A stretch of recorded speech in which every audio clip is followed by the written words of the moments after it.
Whelan Presley Funeral Home and Crematory have been serving Quad City families and veterans since 1889. Whelan Presley Funeral Homes are located in Rock Island, Milan, and Reynolds and are proud supporters of WQPT. The Iowa legislative session is over. What was accomplished, and what does a freshman lawmaker think of her first session? Plus, helping our neighbors recover from historic flooding. Who's coordinating the help in the cities?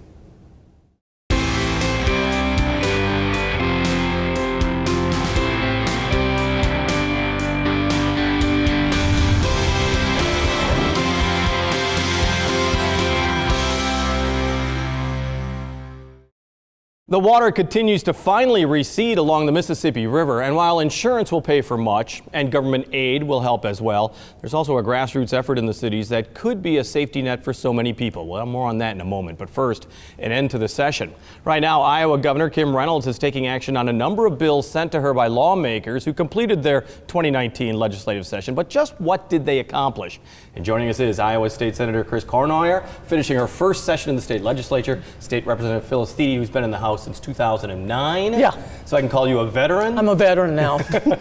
Let me start with you. What did you think of this first session? I mean, did you get accomplished what you thought you could get accomplished? Well, I went in there with a focus on education as a former school board member, and I was really glad that we got the SAVE statewide penny extension for school infrastructure and building security. That also had some property tax relief built into it. So I think it was a good year for education. We put more money into community colleges and the Regent colleges, as well as the Future Ready Iowa, to address some of our workforce needs. We also got the children's mental health system set up, and I feel like, there's still work to do, obviously, but we got some good property tax relief done at the end of the session, and it was the first year of a 2-year session, so I think that there'll be some things that we need to finish next year. And let me talk a little bit more about education, as long as we started there, and that is that there has been criticism that not enough had been spent in the past few years, and also that perhaps Iowa test scores are falling further behind, because it used to be the jewel, Iowa being the jewel of the education system in the United States. Do you have those concerns, or do you think that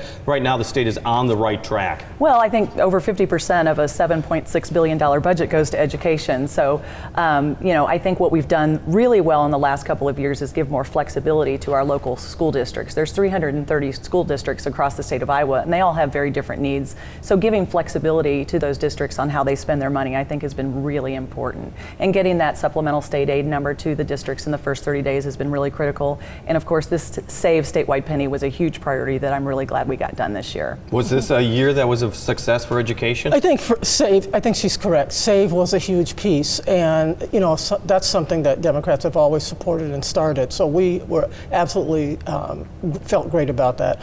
But let me go back just a little bit. She's new, so the history. The last 6 years weren't so great.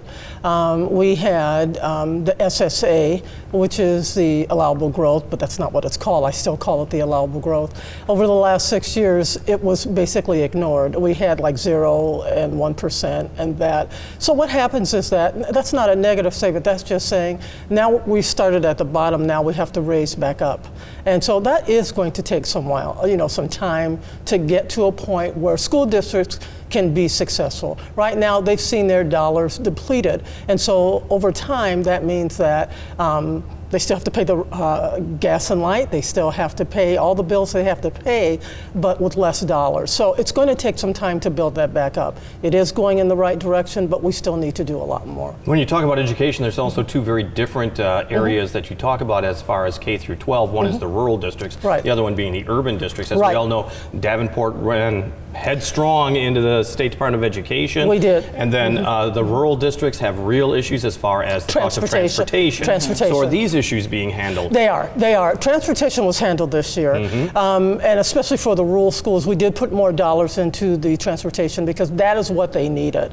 Not so much for the cities, but that's okay. They can still take those dollars and use those to whatever they need to. So that was applied, in a different way, but they each got what they needed. So we did see, or at least got something that they needed. So we did see that happen. So that was a positive, for education. I think when you talk to the superintendents and principals and and school boards, that's what they were trying to tackle. Well, and I'm sorry, and as you said, I mean, you were on a school board. You certainly know what's going on as far as education is at that local grassroots level of school boards. Right. I mean, are you satisfied with some of the changes that have been made as far as transportation or the urban district? That transportation equity was a really important thing to tackle this year and get that done, and then also address the per pupil cost, continuing to close that gap so that no matter where a student lives in the state, they're getting an equitable education. But only unfortunately is that that's only for about a year, correct? That equity piece. So we'll need to redo that again because that's only for 1 year. And that's a huge issue because, as you know, and depending on where you live, Bettendorf is a much higher tax base rather than Davenport. And so, of course, those dollars go more, and that's fine. But we still need to take a look at that and try to determine how we can make that factor much better. So we still do have a lot of work to do with the equity piece. I know the state legislature doesn't have a whole lot to do with this, but you are constituents of riverside communities right now. Right. And we've seen historic flooding on the Mississippi River. Are you happy with the way the state has been able to handle the situation, particularly, I mean, they've been very active, of course, on the west side of the state, which was severely hurt by the Missouri River. I don't want to diminish that, but the eastern side of the state as well with the Mississippi River.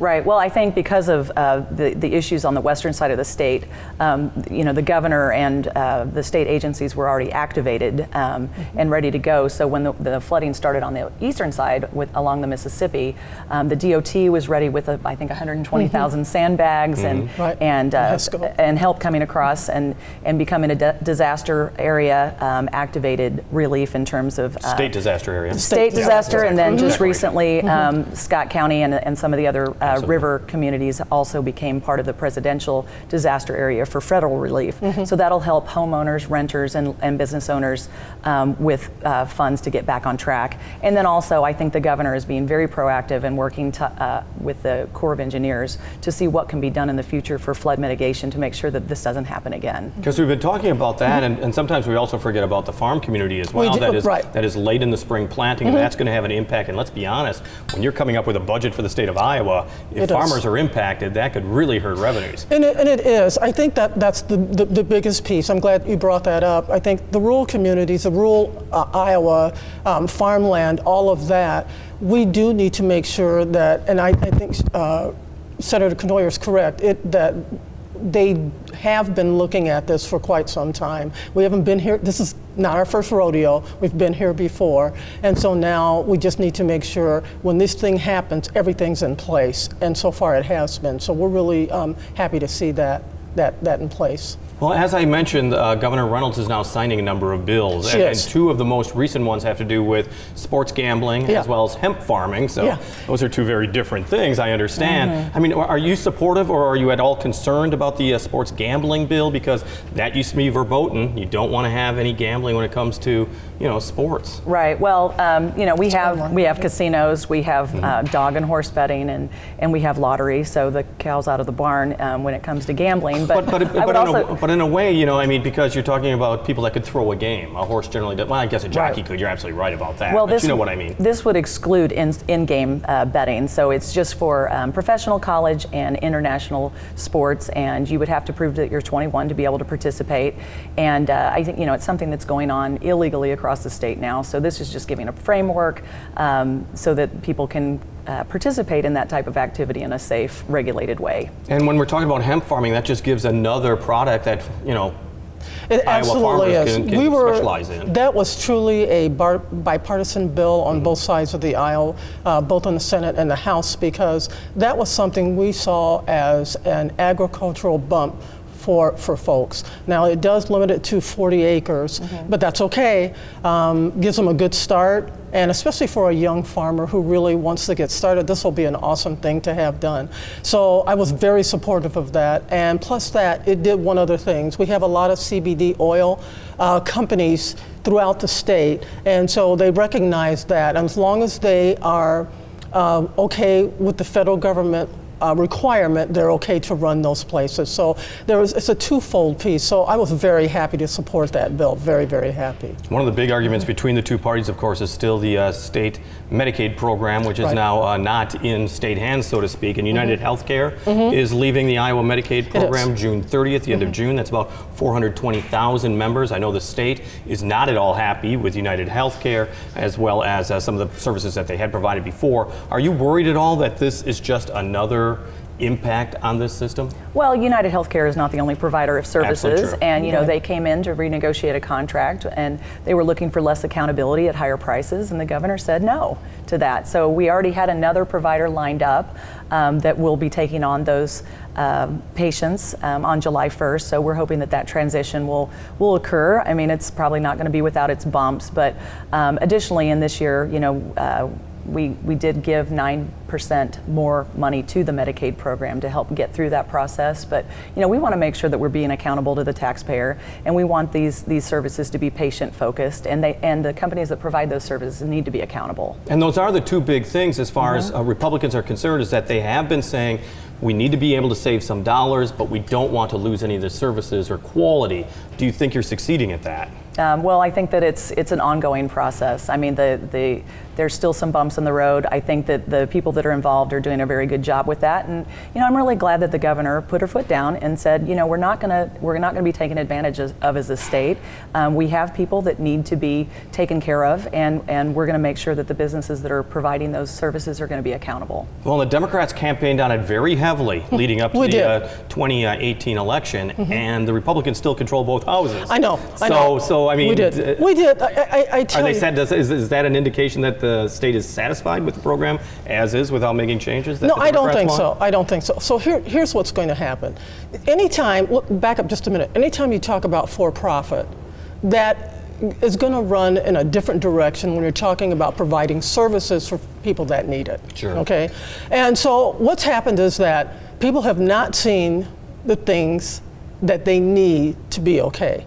Delays, not getting medications, in a timely manner, not being paid correctly, all those kinds of things. But all in all, what we really need to do is, one of the things that the Democrats have said is that we would like to start the process of coming away from the for-profit organization. What we would like to do is we'll start with one of the things that's really important, and the elderly is one piece that we would like to take back and use that as a jumping point to help people understand that it's the state's responsibility to take care of our people and provide those services. So we would like to start that, and we actually presented something during the year, just this past year, and hopefully people will take a look at that and say, okay, this is something serious we do need to have. But there is the argument that once the government gets involved, the bureaucracy takes over, and it's not necessarily cost effective to run it.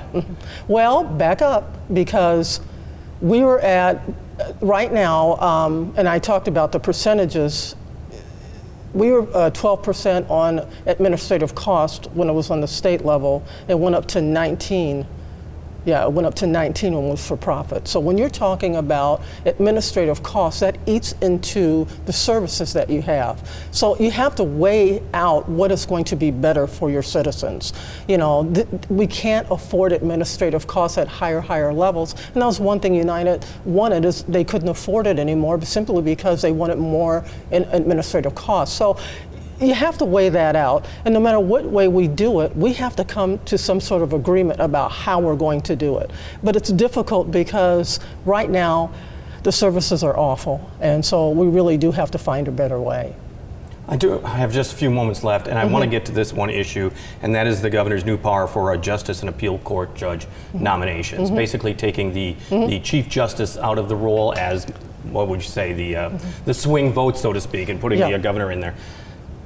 Are you happy with this decision, or are you a little worried that it's going to politicize more the judicial system in the state of Iowa? Well, I think that it was something that the system had been in place for 40 years, and I think that it's our job as legislators, whenever there's a concern, to look at a system like that and see if there needs to be tweaks or changes. And the issue was that the 8 of the justices were people on the commission were being selected by the Bar Association of Iowa, so a small couple of thousands of people in Iowa, we're selecting 8 of the people on the commission that we're selecting our Supreme Court judges and our Court of Appeal judges, and they weren't accountable to the people of Iowa. So we wanted to make sure that the people of Iowa had more input into the process, and by having the governor have those 9 selections, she'll be accountable to people and let them have more input in the process. Well, and that certainly makes sense, but it does enter the partisanship into it, though, does it not? Well, and the original bill in the Senate, we had input from both the minority and the majority parties. That bill was not the way it ended up, but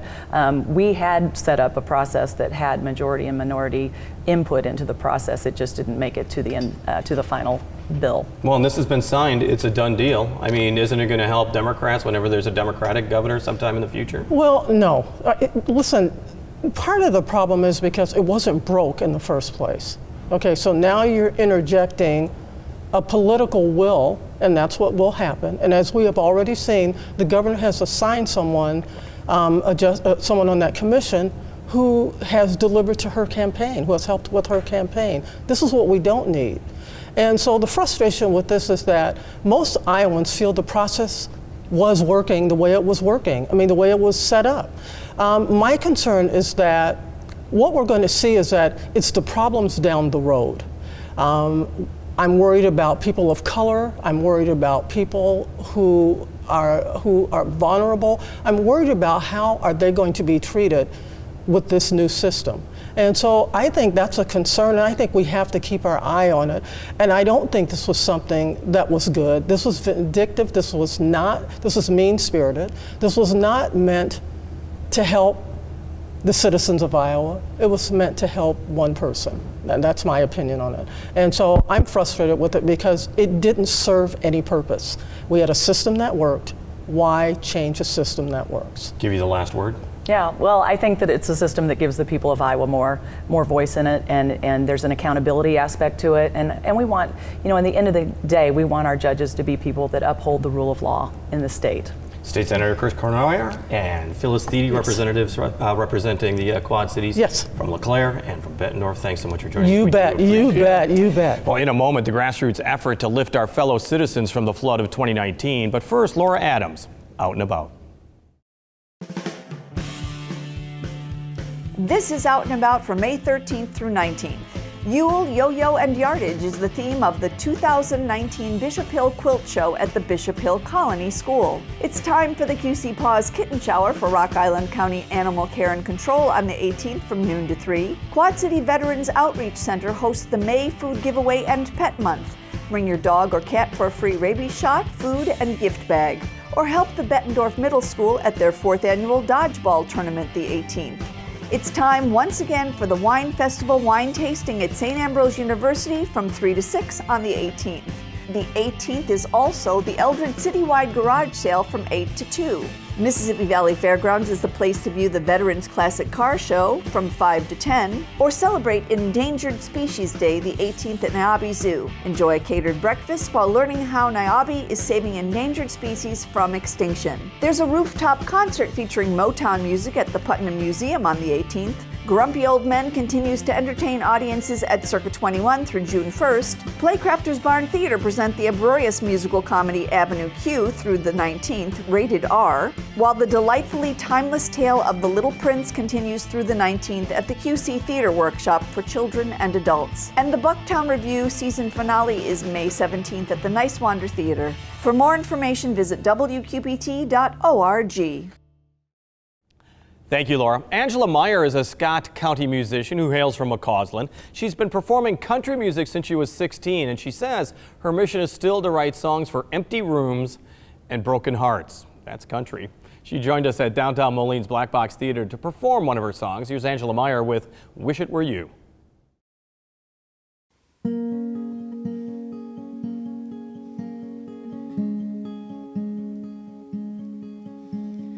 You weren't the kind to quit or walk away. Now all they can say is, what a damn shame. But I know there's more to you than what you left here.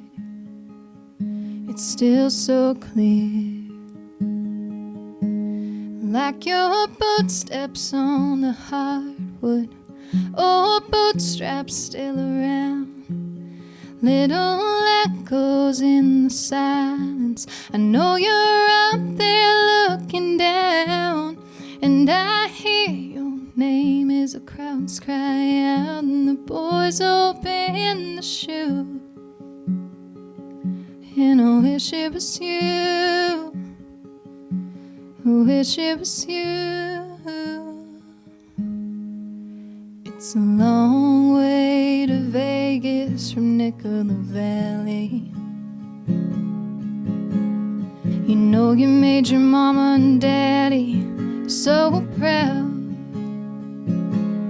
but there are demons tougher than any bull. You know you put on quite the show, in and outside of that arena,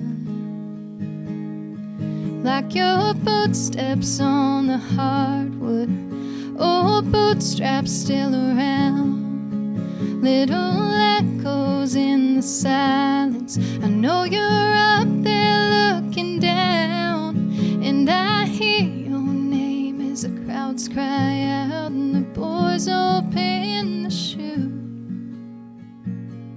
And I wish it was you, I wish it was you.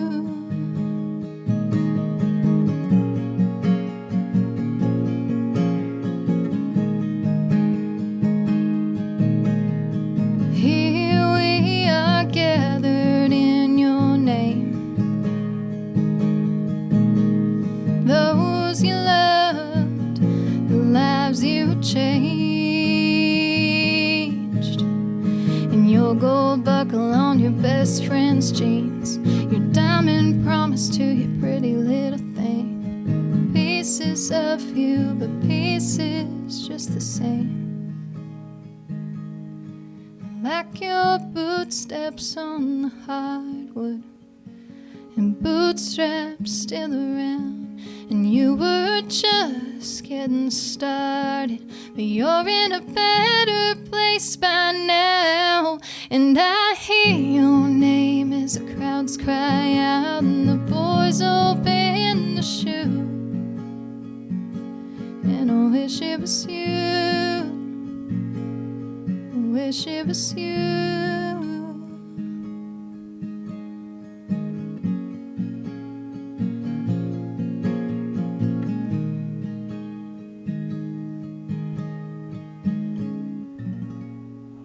That's Angela Meyer with Wish It Were You. She has upcoming concerts in McCausland, LeClaire, and Comanche, and will perform June 8th at the annual Komen Race for the Cure. We've seen so many people impacted by the flood of 2019, whether it is businesses swamped in downtown Davenport or Moline River Drive, homes surrounded in Pleasant Valley, or communities like Buffalo, which fought tirelessly to hold back the water. The Quad Cities Community Foundation is coordinating relief efforts and fundraising drives that will help many of our neighbors. And joining us is Ann Calder and Kelly Thompson from the Quad Cities Community Foundation. Thanks for joining us. What's it like in your offices these days? I mean, are you just getting inundated with money or help in any way? It's been busy, but this is good work to do, and it's needed right now, so we're up to the task. Mm-hmm. So how does this work? I'm interested in helping some organization, and I do what? Right, so if you're interested in giving to the fund, actually that'd be a great question for Ann to answer. Okay. Sure.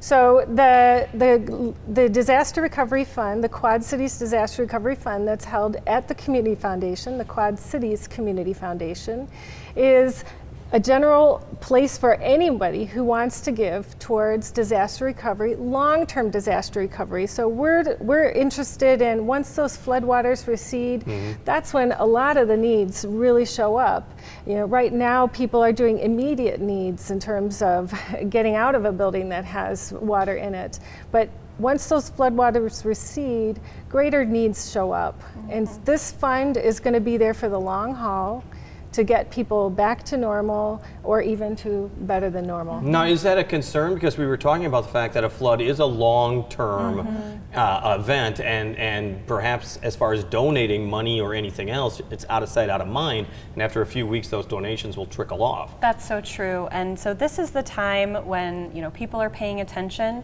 but as, even in people's basements, that water may stay for a while. The Quad Cities Community Foundation is so fortunate to be part of a group called the Quad Cities COAD, Community Organizations Active in Disasters. And so this includes committees of groups working to provide that immediate response. So the Salvation Army is running the In-Kind Donation Center. The American Red Cross is sheltering people. Our local community action agencies are providing disaster case management. And then where we show up, where the Quad Cities Community Foundation shows up, is in that long-term recovery space, because we know it takes a while to get back to normal, and that as those federal resources come in, those state resources you talked about, there will still be gaps, and these dollars will be used to go to organizations who are helping people meet those gaps. The real key to this whole thing is that you don't want these organizations overlapping work. So everyone has a certain project that they're focused on, and thereby you're not necessarily wasting donated money, so to speak. It's more focused. That's exactly right. In a disaster, it's so complex, and we're all experiencing that, and we know that people directly affected are experiencing that the most. But with that complexity has to come collaboration, has to come clear roles. And so again, that's why, each of those different entities, we're all talking to each other. Each of them is heading up a different aspect of it. And there are many different organizations beyond those involved in this long-term recovery committee of the COAD. And so they are going to be the ones on the ground helping people, and also coming back and saying, all right, we were able to help 100 people with this week, but 20 people we weren't able to get their needs met. And that's the sort of thing that these dollars will be directed to, is those organizations who can say, all right, here's a gap, let's fill it. And those that are in need, who do they contact? I mean, are you necessarily the place to contact, or do you contact all of these other agencies if you're a person in need? Right, so the best thing for people to do right now, there's a few things. One, in Rock Island County, Project Now Community Action Agency is providing disaster case management. In Scott County, Community Action of Eastern Iowa is providing disaster case management. Also coming up this week, the dates are just being finalized, and the locations and times, so watch the news, but flood assistance centers will be set up, one in Rock Island County for a few days, one in Scott County for a few days, where people can come in person and connect with all different kinds of resources that are available to them, whether from government, local community organizations, volunteers, and part of that time will be specifically targeted to businesses as well. This is such a safety net. We said that off the top. You want people to come for help. Don't be too proud, because it's not a question of pride. Definitely. That's why these community resources are set in advance. We've had this fund set up at the Community Foundation, ready to go, ready to receive donations. And also the partner agencies have been working together for months and years, getting together so that they know what to do when disasters happen, because unfortunately this one did, and it'll happen again, and we need to be ready as a community. Well, it's a discussion that's not ending here. We'll be talking to you so much more in the weeks to come, so we thank Ann Calder, Kelly Thompson, thank you so much from the Quad Cities Foundation, help me out, Quad Cities Community Foundation, I forgot the word community, which is the most important thing. That's exactly, absolutely. yes. Well, once again, to help or to find out more information about the ongoing efforts, just log on to QC Community Foundation, squish it all together, then put in an org after there. WQPT is looking for young people interested in broadcasting and helping their community as well. You can represent WQPT as one of its ambassadors for the summer. Ambassadors are college students who meet the public at various WQPT events and programs. It's really an opportunity to get some real-world hands-on experiences as well. Go to our website, WQPT.org, to learn more and to apply online, on the air, on the radio, on the web, and on your mobile device. Thanks for taking some time to join us as we talk about the issues on the cities.